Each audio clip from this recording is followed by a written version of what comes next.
Grüß euch, liebe Zuseher.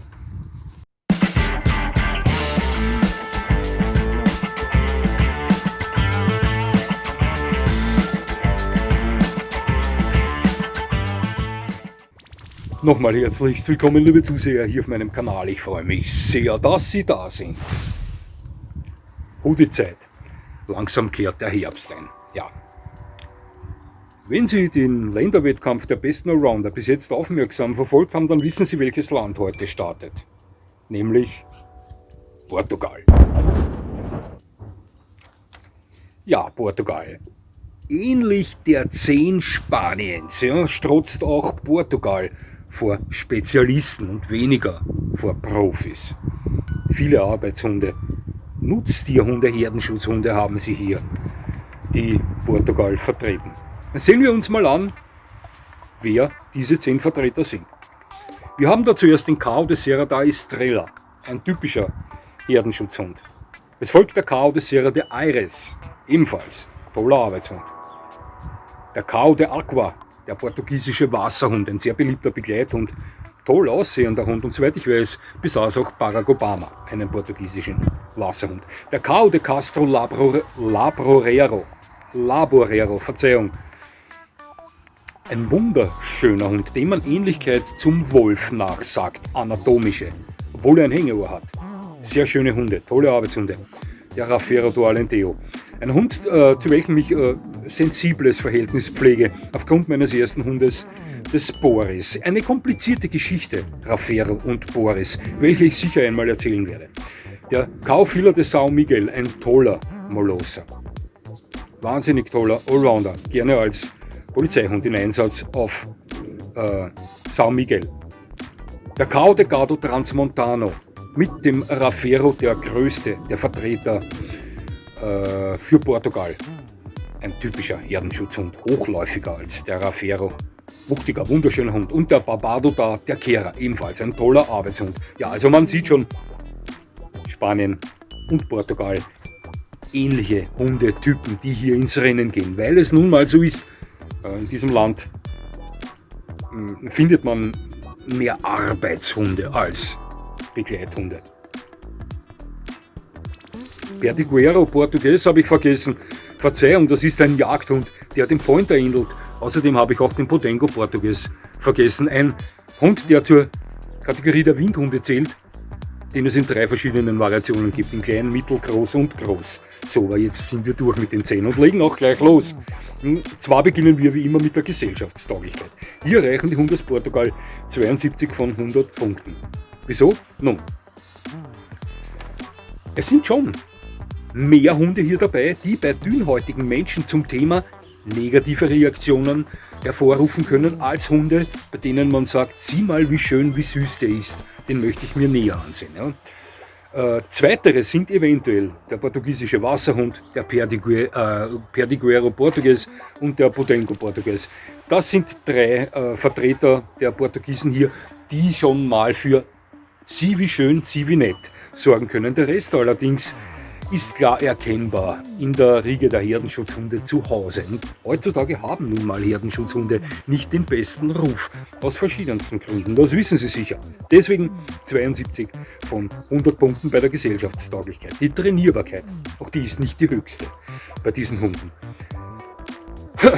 Ein Großteil der Vertreter für Portugal stellen Herdenschutzhunde dar. Herdenschutzhunde sind wie alle anderen Hunde auch trainierbar, aber sie zählen nicht zu den geeignetsten Hunden, wenn es zu diesem Thema kommt. Das ist nun mal so. Das sind Hunde, die eine hohe Selbstständigkeit vorweisen, nicht unbedingt den stärksten Will to Please zeigen. Ja, ein Podengo Portugues, ein quirliger, sehr lernbereiter Hund. Dasselbe gilt für den portugiesischen Wasserhund und für den Perdiguero Portugues, ein toller Vorstehhund. Doch der Rest, da braucht man schon viel Gefühl, um diese Hund gut trainieren zu können. Nochmal, ich wiederhole mich, jeder Hund ist zu trainieren. Allerdings gibt es trainierbarere und weniger trainierbare. 61 von 100 Punkten bei der Eigenschaft Trainierbarkeit für die Hunde aus Portugal. Die Führigkeit. Ähnliche Geschichte. Die führigsten Hunde sind sie nicht, die Herdenschutzhunde. Kraft, Substanz, eigener Wille. Ja? Benötigt man schon viel Gefühl. Etwas diesen Weg verlässt natürlich der portugiesische Wasserhund, der Budengo und ja, der Perdiguero, Verzeihung, lauter Zungenbrecher für mich. Portugiesisch ist nicht meine Muttersprache. Der Rest allerdings ist schon etwas weniger einfach zu führen, meiner Meinung nach. Hier herrschen oftmals Ellbogenartgenossen gegenüber vor. Der eine oder andere Dickkopf, Sie wissen schon, mit der Triebigkeit haben hier weniger ein Problem, möchte ich so sagen. Deswegen 65 von 100 Punkten bei der Führigkeit für die Hunde aus Portugal. Verträglichkeit 63 von 100 Punkten. Am ehesten verträgliche Hunde, wenn sie dem Rassestandard entsprechen, sind der portugiesische Wasserhund, der Forstehund und der Windhund-ähnliche Budengo. Ja, doch der Rest, das sind alles Hunde, die über unzählige Generationen darauf fokussiert wurden und forciert wurden, fremde Vierbeiner wegzuprügeln. Das ist nun mal so. Jeder Herdenschutzhunde-Fan oder Experte wird das bestätigen, dass das so ist. Manche Leute wollen das nicht wahrhaben und sprechen bei Herdenschutzhunden ständig von verkannten Wesen. Schauen Sie, was hat, das hat's. Herdenschutzhunde wurden dafür erschaffen und zeigen oftmals, auch wenn sie als Begleithunde fungieren, und das geschieht ja häufig, dass sie Artgenossen gegenüber etwas unverträglich sein können. Ja, deswegen bei der Verträglichkeit 63 von 100 Punkten. Leistung 79 von 100 Punkten. Also hier 90% oder 95% aller Hunde, die hier für Portugal antreten, strotzen vor Power, strotzen vor Kraft. Ebenfalls ein Merkmal für Herdenschutzhunde. Wo sie glänzen, der Großteil der Vertreter Portugals, ist Wetterfestigkeit. Herdenschutzhunde kommen zumeist gleich gut mit Hitze wie auch mit Kälte zurecht. Müssen sie. Kraft, also die strotzen vor Kraft. Bei Explosivität, bei Beweglichkeit hapert es vielleicht ein klein wenig. Hier steigen der Forstehund, der Wasserhund und der Budengo aufs Gas, ja, wo die anderen wieder bremsen. Also eine gute Mischung, möchte ich mal sagen. Deswegen bei der Leistungsfähigkeit 79 von 100 Punkten für die Hunde aus Portugal.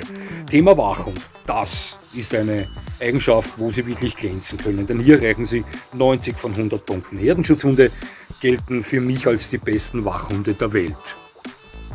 Ist nun mal so. Wenn wir Gesamtkategorien hernehmen, sind Herdenschutzhunde, wenn es zur Eigenschaft Wachhund kommt, höchstwahrscheinlich nicht zu schlagen. Ganz klar. Wir strotzen hier vor Herdenschutzhunden und dass wir hier 90 Punkte erreichen, ist höchstwahrscheinlich keine Überraschung. Doch auch der Wasserhund kann einen tollen Wachhund darstellen. Der Forstehund, der Perdiguero Português, eher weniger. Es mag Ausnahmen geben, doch der typische Forstehund ist eher ein schlechter Wachhund.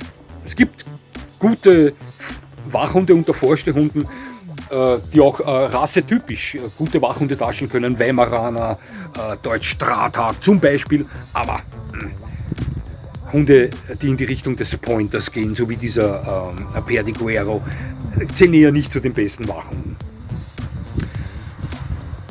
Caufila de San Miguel, ein typischer Molosser und meiner Meinung nach, bevor wir hier abschließen, auch der beste Allrounder aller dieser Hunde. Das ist ein Tausendsasser, bei dem es vielleicht etwas glimpflich werden kann, wenn es geht um Verträglichkeit, um Führigkeit. Ja, aber ansonsten ist es meiner Meinung nach hier der ausgewogenste Allrounder. Top-Wachhund. 90 Punkte von 100 zu erreichenden für die Hunde aus Portugal bei der Eigenschaft Wachhund. Thema Schutzhund. Wenn es rein um die körperliche Eignung geht, um die Fähigkeit, sie beschützen zu können, ja, scheidet hier eigentlich überhaupt kein Hund aus. Wenn es um die geistige Einstellung geht, das tun zu möchten, ja, wird es ganz knapp bei den Perdiguero Português, beim Budengo Português und eventuell beim Wasserhund, der auch einen Schutztrieb innehaben kann, aber nicht der typische Schutzhund ist. Der beste Schutzhund, klare Sache hier, von diesen 10 ist der Fila gar keine Frage. Das ist ein exzellenter Schutzhund, bei dem man allerdings ganz, ganz besonders großen Wert auf den Gehorsam legen muss, weil eben auch ein typischer Molosser in ihm drinnen schlummert. Die alle einen gewissen Drive haben, der dafür sorgt, dass man als Besitzer im Fall der Fälle nicht so einfach zu den Hunden durchdringen kann. Deswegen bei dem Feeler ganz besonderen Fokus auf den Gehorsam legen, der bei jedem Schutzhund gelegt werden muss, auf den Gehorsam, der Fokus, ganz klar. Aber beim Kaufeeler de San Miguel ganz besonders. Beim Rest allerdings, bei den typischen Herdenschutzhunden, dem Rafero, dem Cauda Transmontano, dem Laborero und so weiter, das sind keine wirklich klassischen Schutzhunde. Natürlich ist da auch immer ein toller Schutztrieb da, doch zu kontrollieren sind Herdenschutzhunderassen im Fall der Fälle nur wirklich schwer. Also als klassischer Schutzhund gehen die für mich alle nicht durch. Kein einziger Herdenschutzhund, auch kein Kaukase, schon gar kein Kangal, auch kein Alabai und so weiter. Also als Schutzhund könnte ich es mir aussuchen, würde ich jederzeit auf andere Hunderassen zurückgreifen. Sind nicht die klassischen Schutzhunde für mich. Ja? Natürlich kann sie so ein Hund effektivst beschützen, ja, aber sie müssen ihn auch wieder stoppen können von diesem Vorhaben. Deswegen 65 von 100 Punkten für die Hunde aus Portugal bei der Eigenschaft Schutzhund. Jetzt kommen wir zum Aktivitätenradius. Der ist relativ gering bei den portugiesischen Hunden. Und zwar haben wir hier einen Aktivitätenradius von 68 Punkten. Ja. Nochmal. Ist nun mal so, dass hier hauptsächlich Herdenschutzhunde im Einsatz sind beim Wettkampf für Portugal. Diese Hunde verfügen eben nur über einen bedingten Aktivitätenradius. Wie soll ich das sagen, einen Herdenschutzhund können sie selten für verschiedenste Aktivitäten begeistern. Das ist nun mal so. Leute, die mit Herdenschutzhunderassen Erfahrung haben, die viel mit diesen Hunden zu tun haben, wissen, dass diese Typen im Erwachsenenalter sehr häufig geringen Spieltrieb haben. Und ein ausgeprägter Spieltrieb ist eine Grundbasis, um einen Hund für Aktivitäten begeistern zu können. Da werden Sie mir zustimmen. Herdenschutzhunde sind oftmals aufs Wesentliche konzentriert.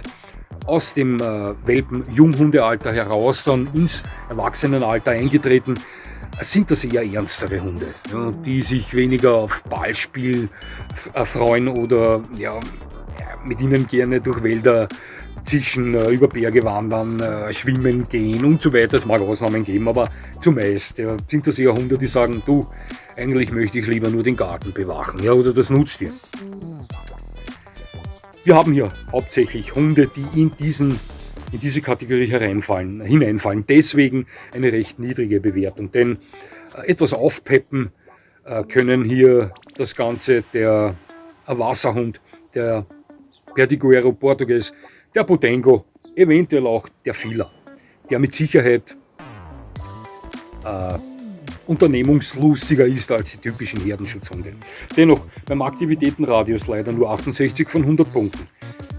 Nun ist Portugal fertig und wir haben 563 von 800 Punkten, das sind 70,4% Allround-Eignung. Somit erreicht Portugal bei diesem Länderwettkampf bis jetzt leider nur den 10. und letzten Platz und reiht sich hinter Spanien ein. Schauen Sie, nochmal, wir haben hier hauptsächlich Spezialisten. Und mit dem Feeler vielleicht den einzigen Profi, ja, der alles gut kann, der meiner Meinung nach von diesen 10 portugiesischen Hunden mit Sicherheit der beste Allrounder ist, wenn wir uns diese Eigenschaften ansehen. Doch der Rest sind Spezialisten, die 1-2 Sachen wirklich perfekt können, doch dann wird es schon knapp im Vergleich zu Vertretern anderer Länder. Aber hier geht es um den besten Allrounder, hier werden diese 8 Eigenschaften beurteilt und hier können eben diese Vertreter Portugals nicht wirklich glänzen. Ist nun mal so, was ja nicht bedeutet, dass das keine tollen Hunde sind. Hier haben Sie mindestens 5 Hunde dabei, wo ich nicht lange nachdenken würde. Wenn Sie mir einen anbieten würden, hätte ich Vito nicht. Glauben Sie mir das, ja? Ganz sicher. Sind Spitzenhunde. Doch bei diesem Wettkampf, unter diesen Bedingungen, können sie nicht glänzen und müssen sich am 10. Platz hinter Spanien einrennen. Ja, liebe Zuseher, das war Portugal. Das nächste Land, welches hier zum Wettkampf antritt, ist Japan. Sie wissen schon, die Inus, die Kens. Sehen wir mal, was die Hunde aus dem Land der aufgehenden Sonne so drauf haben. Ja, am Schluss dieses Videos blende ich wieder die Tabelle ein aller Länder, die bis jetzt hier beim Lederwettkampf angetreten sind. Immer recht interessant anzusehen, liebe Zuseher. Somit kann ich nur mal sagen, es hat mich sehr gefreut, dass Sie mir zugesehen haben. Ich würde mich natürlich freuen, wenn Sie mir weiterhin zusehen, und jetzt wünsche ich Ihnen noch einen schönen Tag, und das war's schon wieder.